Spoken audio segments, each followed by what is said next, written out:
અતિની ગતિ ક્યાંય ન હોય, અતિની ગતિ કોઈ જ રીતે ન હોય.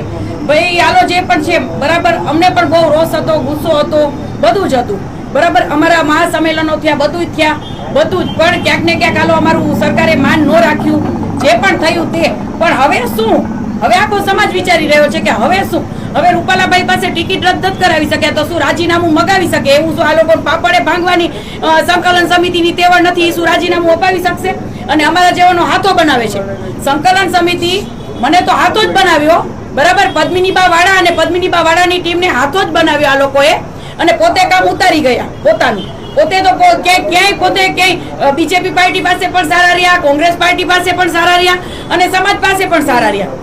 જો ચૂંટણી દરમિયાન, ચૂંટણીની પહેલા જે હું બીજેપીમાં બીજા મહિનામાં હું જોડાઈ હતી, અને ત્યારે વચમાં જ રૂપાલાભાઈ આ બોલ્યા હતા, એટલે અમે એક સાચી રીતે અને સત્યની સાથે જ અમે રહી અને